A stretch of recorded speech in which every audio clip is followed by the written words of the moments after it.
still needing to come home. We're never going to get all of them, but if we can get what, you know, a lot of these families, give them hope and information, and so they'll know their family member will come home, that would be amazing. Also on the other side, the Vietnamese families needing their loved ones home, and they have so many more. You know, we just, the war is behind us. Now it's time to work together. Right. Reconcile, and I think both the U.S. and the Vietnamese can work together and get this done. Yeah, I want to dedicate this question to you, Dr. Wells Dang. You work closely with families like Jeannie, so how do these next generation stories help keep the accounting mission a priority for both governments? The search for missing Americans has been a key part of U.S. normalization with Vietnam since the 1980s, so almost 40 years now. And it's only fairly recently, in 2021, that the U.S. and Vietnamese governments started working together to share information about Vietnamese missing also. So I've been fortunate to have been part of that program since it started, and specifically the part about exchange and sharing between veterans and families from both countries. Because, you know, these are stories of families like Jeannie's and many families in Vietnam who are looking for answers and who lived through this war that was, you know, a challenging, brutal experience for people in Vietnam and the Americans who fought in it. So it's both a very personal, human effort at rebuilding relationships, at finding answers, at sort of bringing the past and the present together. But it's also something of importance to our two countries. And that's something that I think everyone in the U.S. and in Vietnam understand and agree with. This shoreline is as close as Jeannie Huffman can get to her father, U.S. Navy Commander Edward Jacobs. Beyond the waters lies Hòn Mê Island, the closest point to where investigators believe his aircraft came down. The possible wreck site is inside a restricted military area, beyond public access. I was hoping I'd be on a boat being able to honor him, but I couldn't get near the island. I understand there's rules, there's regulations, but I was just wanting to be close as I can to my father, and the beach is, at this point, the closest point I can be to him. Commander Jacobs disappeared while flying an RA-3B Sky Warrior reconnaissance mission. His case was classified as non-recoverable. Then, years of investigation led the U.S. government to reopen it as active pursuit. For a daughter who never knew her father, the search has never been only about finding an aircraft. It's been about finding the man behind these photographs. Jeannie returned with mission POW MIA, believing that every family, American or Vietnamese, deserves to know what happened to the people they lost. I'm searching for my father, along with every other family member in the U.S. still wanting their loved one home. Now they have the 500 days and nights that we're actually starting to help them with mass graves. So hoping that we can find their loved ones, the martyrs, and bring them home to their families, the same as the U.S. That shared search is bringing Americans and Vietnamese together, not as former enemies, but as families still searching for answers.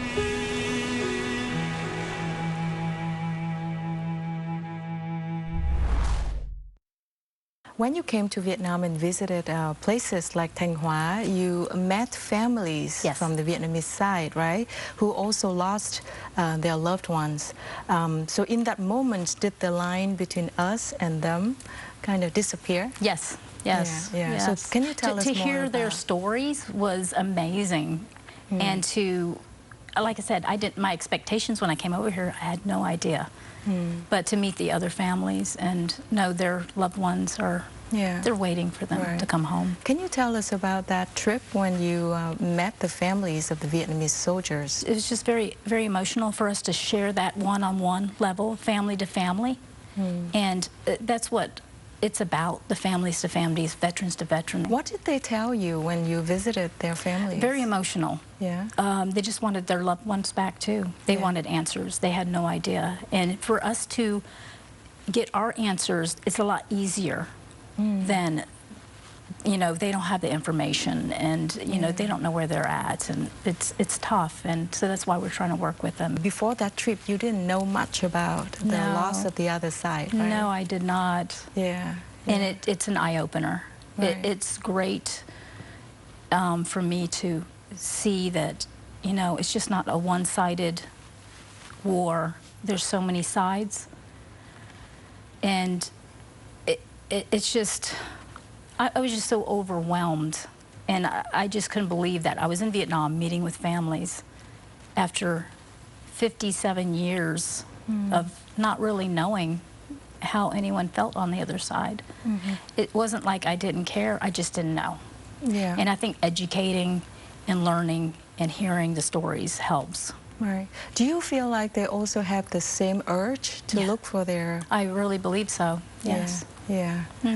Because there are many of them in Vietnam. And so I think the Vietnamese people, because they don't have much information or recording of their fathers who went missing during the war. So what can you say about that efforts? And when you compare it to your effort, is there any different, or you see the common? There's a common ground, but that's why when we formed Mission POW-MIA, that's one of the things we want to work with. We want, in VWAI, the Veterans War Initiative, we want to make sure they have their answers too. So coming together, you know, reconciling and working together, I mean, they deserve the answers that we all do. You've been involved in U.S.-Vietnam relations for over 25 years. So how has the POW-MIA mission evolved from a source of tension to a foundation of our current comprehensive strategic partnership? The cooperation to search for U.S. MIAs was the first cooperation between U.S. and Vietnamese governments after the war, right? Before there was normal diplomatic relations, before there was trade, visitors coming back and forth, this had already started. So we can see the progress that's been made as starting from that cooperation on MIA issues to then later include demining, right? Removing unexploded ordnance, cleaning dioxin from hotspots from air bases, helping people who are victims of bombs and mines and Agent Orange. And now this effort between the U.S. and Vietnam to help to find Vietnamese missing also, right? And I think of these issues, the two that are the most powerful are the MIA search and the impacts of Agent Orange. And one of the reasons that these particular ones can bring us together is because both Americans and Vietnamese are affected similarly. Right? So, you know, personally as an American who does not have a family that was in the war, but also my wife's family from Vietnam, lived in Vietnam for many years, I see the power of these shared experiences to bring us together, and it helps me to make sense of you know, who I am as an American who grew up after the war and then came to Vietnam while it was opening up and as this relationship was building. Right. Half a century is a long time to wait for answers. But sometimes they're still possible.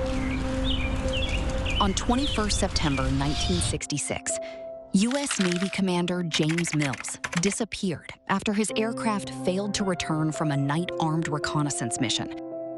He became one of the many American soldiers still unaccounted for from the conflict in Vietnam. Beginning in 1993, Vietnamese and American teams launched a series of joint investigations. Guided by wartime records, witness accounts, and underwater surveys, they spent the next 24 years searching for answers. In 2018, that search finally paid off.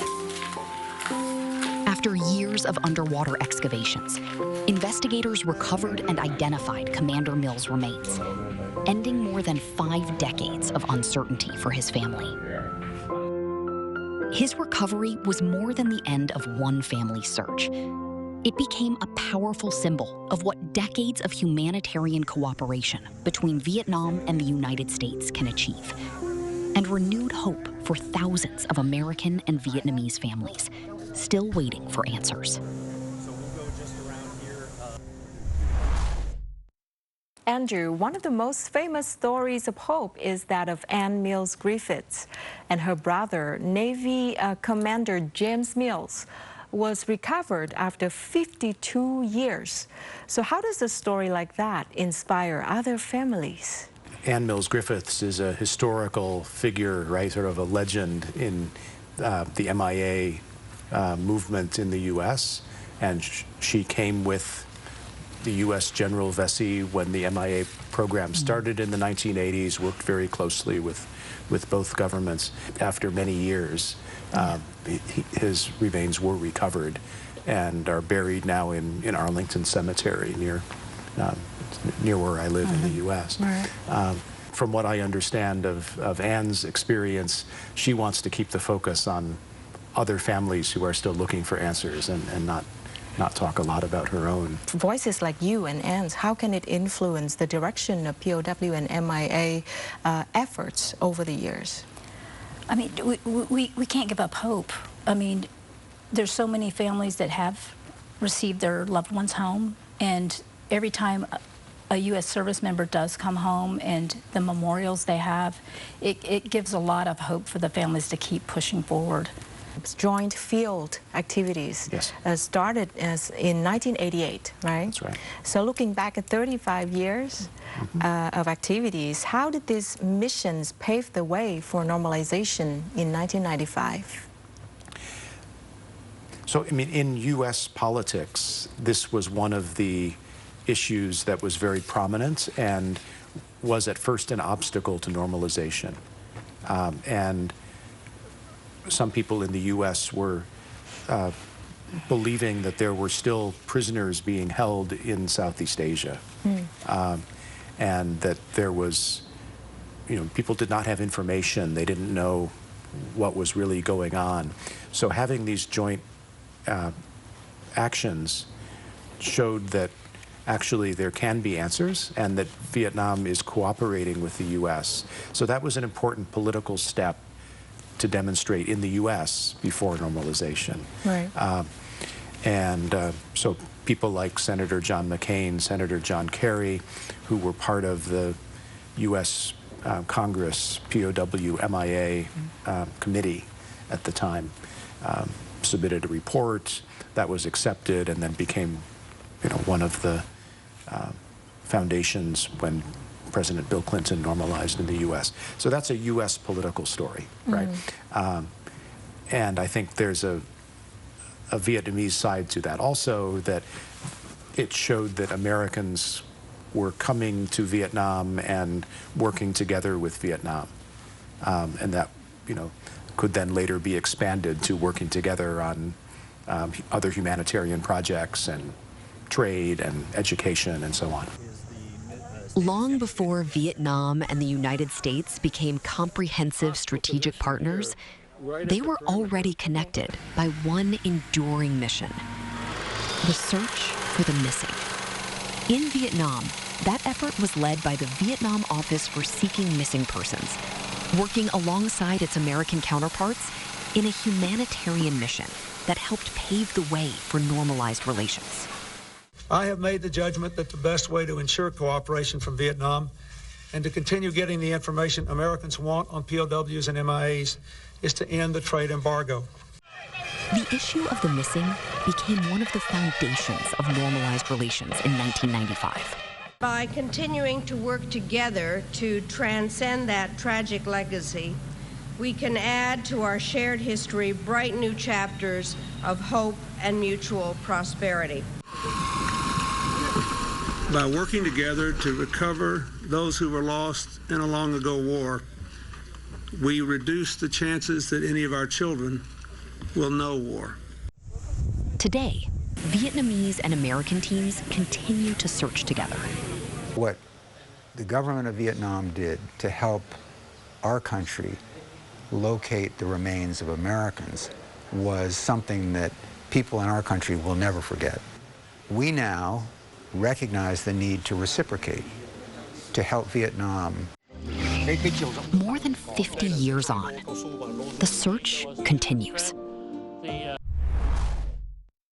I think you witnessed the contribution and the efforts of the Vietnamese of Vietnam in the effort to search for American servicemen. So what can you say about their work? Vietnamese understood the importance of this for American families and to the U.S. politically, and so they have responded accordingly. And now it's much later that the Wartime Accounting Initiative is started, but it's a similar dynamic in which the U.S. Embassy and U.S. government recognize the importance of this issue for Vietnam.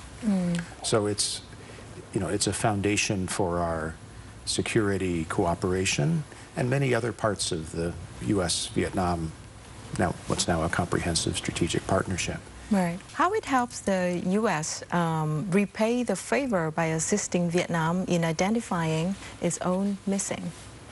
That's right. I think that that's the basis for this. And whenever we're introducing VWAI, it's always that this is an effort to reciprocate and give back for the support Vietnam has offered for U.S. missing. And now it's part of the overall war legacies cooperation between the U.S. and Vietnam. So in 2025, the U.S. and Vietnam signed a memorandum of understanding that continues all of the war legacy support dealing with Agent Orange, with unexploded ordnance, disability assistance, and the search for missing from both countries. April 7th, 2001. A Vietnamese Air Force Mi-17 was flying a joint Vietnam-U.S. POW MIA mission. Its destination? Quang Tri Province.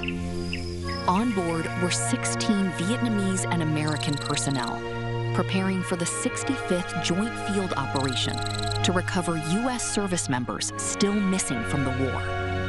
Dense fog forced the helicopter off course. Then, it crashed into a mountainside. No one survived.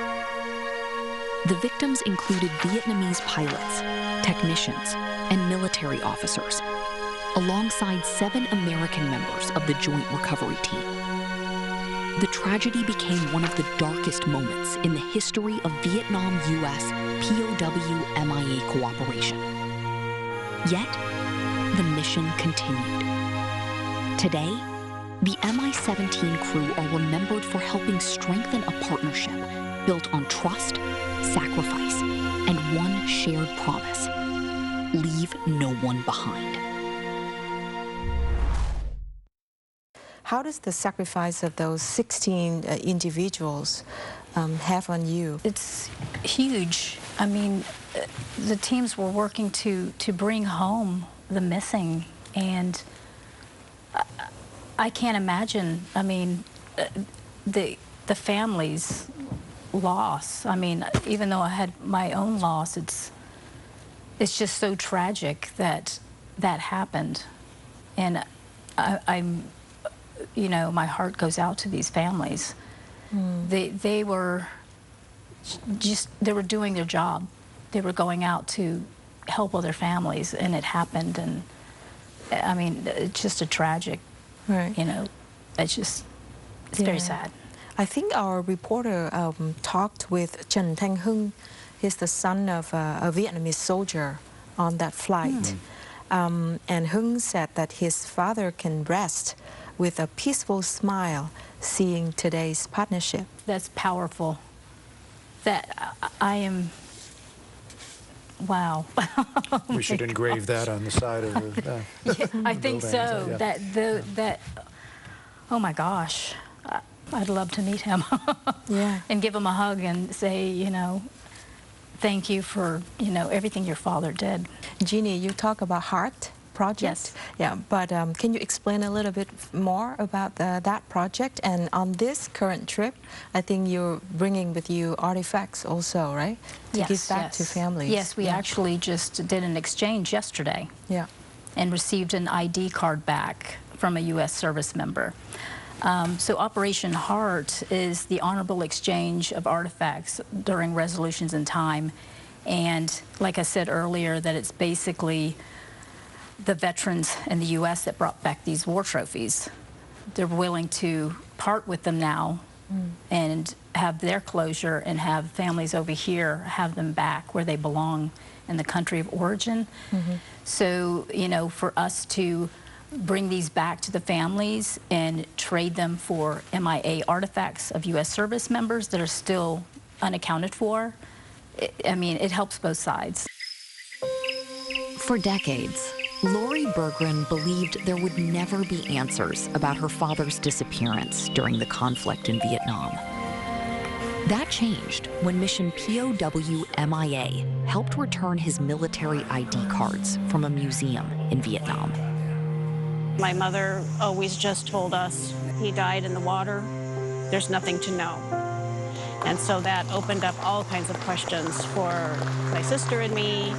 Finally feel like we are grieving, that we are finally acknowledging this loss that we had. Mission POW MIA works with both governments, serving as a bridge between U.S. and Vietnamese agencies searching for those still missing. Vietnam, for the last 40 years, has assisted in the recovery of missing Americans. And when we learned about the number of Vietnamese martyrs that were still unaccounted for, we wanted to do something that we could to help the Vietnamese people. And I think that as long as we are able to reciprocate that with each other, that will advance the mission further for both sides. Its volunteers also research U.S. archives and interview veterans, passing new leads to Vietnamese authorities. Some of the clues have been sitting in veterans' homes for decades. Through Operation Heart, retired U.S. Marine Colonel Bob Roman is returning wartime artifacts he has kept for more than 50 years. They include a map marking the burial site of 3 Vietnamese soldiers, coins and medals, and a letter he wrote, dedicated to the mothers of Vietnam. For Lori, the experience also offered a new perspective on loss. It seems that the people of Vietnam are so much more open to moving on, but also respectfully understanding everybody's sorrow, which we're trying to do too. When we come to a place like this, we understand that the sorrow is great on both sides. So, in your opinion, what is the significance of returning these artifacts? He had these items for a very, very long time. And I think a lot of these veterans, they hold on to a lot of pain through the years. And they don't talk about the war, some of them, until they get older. They're ready to let it go. He's ready to let it go. And for him to hand those over to On and to return them, I mean, it was like, you know, he was just, it was as a relief for him. So I mean, we go to veterans organizations and events around the country and speak to large audiences, small audiences, and are always saying, you know, we're involved in this. And, you know, people come forward and say, yes, I have some things, would you like to look at it? And there's a lot of artifacts that are there, and not everyone is willing to share them, but many people, as Jeannie said, are at a time now when this is something that brings sort of their life full circle. Yes. Yeah. When Colonel Rahman reaches out from Atlanta to return war trophies after half a century. What does that tell us about the psychological healing process for veterans? I think you sort of answered this. I think we've talked about this. I mean, it takes a long time, right? And, you know, it's decades after, now 60 years since these artifacts were captured, taken back, right? Yes. So, you know, we know that healing and reconciliation are not easy, quick processes. It takes an individual a lifetime, and it takes our countries that much time or longer, right?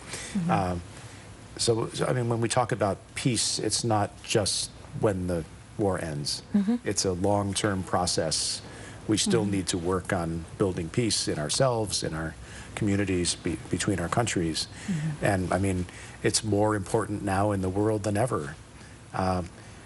We see how much suffering and work and healing have happened between the U.S. and Vietnam after this war.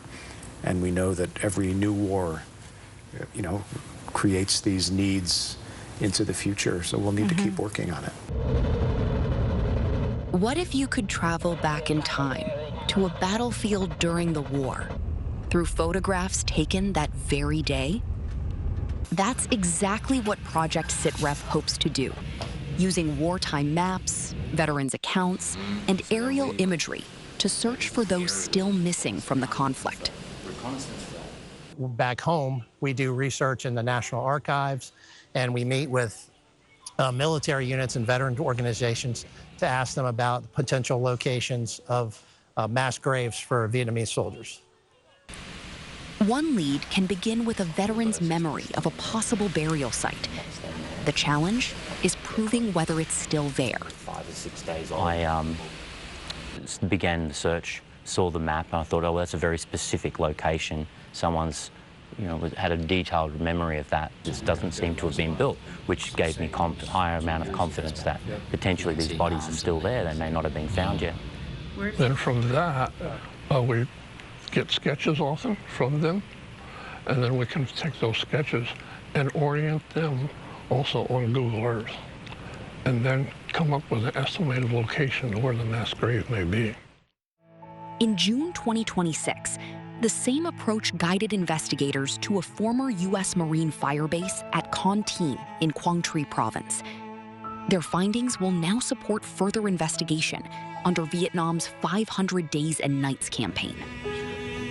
Project SITREP now hopes to train volunteers to search thousands of wartime reconnaissance images, helping identify new sites for future investigations.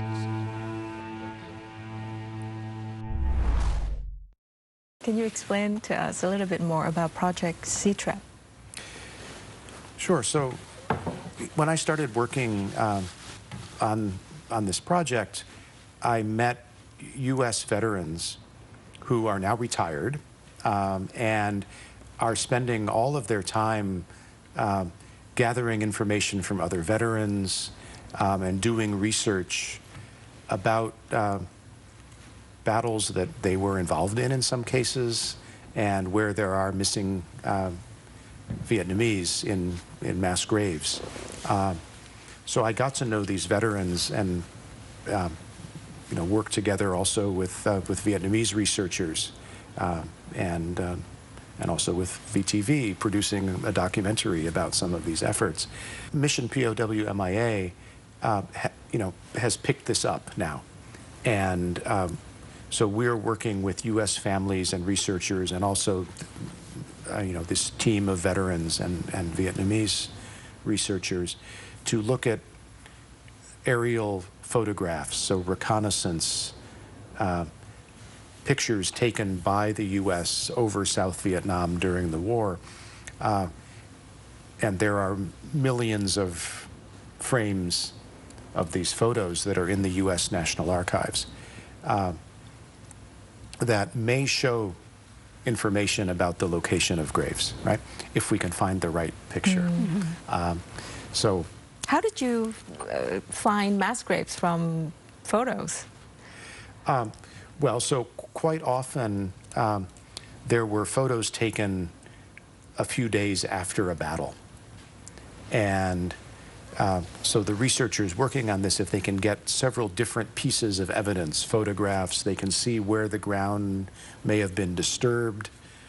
A veteran may remember that after the battle we buried some of the fallen over here, but they don't remember exactly where that is. If we can find a photo that shows it, some of our colleagues have been able to get as close as 2 meters. Yeah, it's amazing because my dad was one of the ones that took aerial reconnaissance film. So, I mean, it'd be amazing just to see something he took, but there's, like I said, millions and millions of film, I mean, to go through. But just to capture that one image to find out, hey, that's where we need to go. Wow. And this was all classified, so it was like secret military photographs, right? Yes. It wasn't available to the public until much later. And it's still being declassified now. So there's more information available now than there would have been even 10 years ago. Yeah, so that would be a lot of work, but I'm sure it will give more hopes for Vietnamese families to find their loved ones. Yeah, we need multiple sources, right, of photographs, of research in the archives, and then recollections of witnesses, right, of veterans, of people that lived in the area. Right. So all of that, we hope, can come together to identify locations. There's also, I think, a role for technology in this that, again, was not available in the past, to be able to search and find places where human remains may be.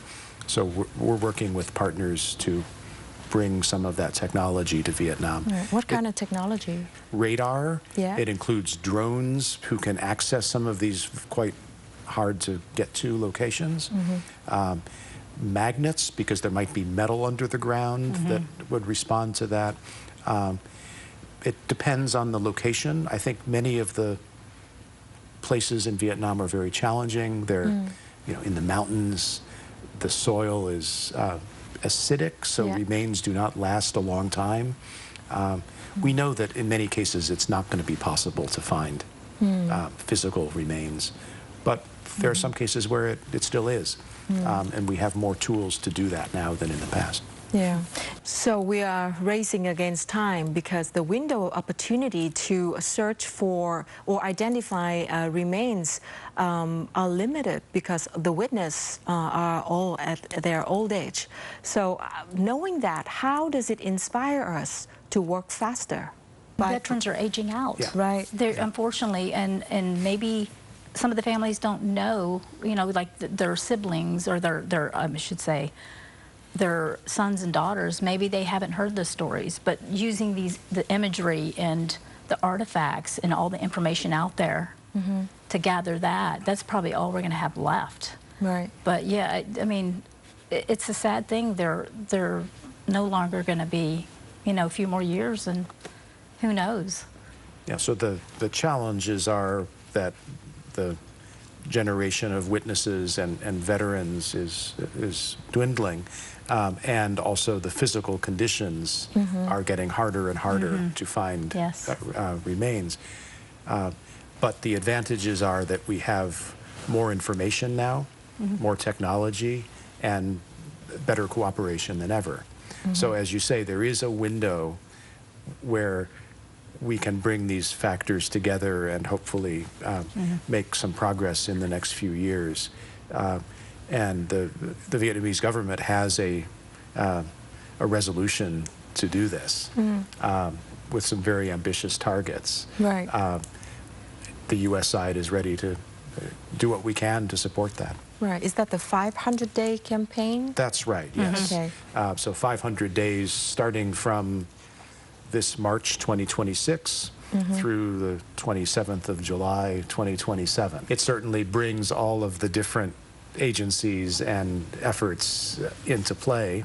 I can tell that it motivates our partners, and it motivates us too, right? I think we want to contribute to this and support their efforts. And hopefully the collaboration between the U.S. and Vietnam in reconciliation, in war reconciliation, and searching for MIA could be a case study for the world.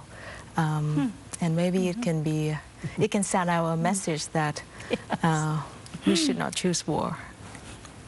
Yes. Yeah, that's the message that we would like to communicate. Exactly. Right. Right. Well, thank you so much for your time and your insights and your sharing on It's a pleasure to talk with you. Vietnam. Thanks for your questions. Yeah. 50 years of cooperation have taught us that while war leaves a void, humanity builds the bridge to fill it. This mission has turned a shared tragedy into a sacred bridge, one built by the persistence of families like Jeannie Huffman's and the ultimate sacrifice of the heroes in Guangxi. As we look to the future, the promise remains our guiding light to heal every wound and ensure that no one is ever left behind. Thank you for joining us on Talk Vietnam, and see you again next time.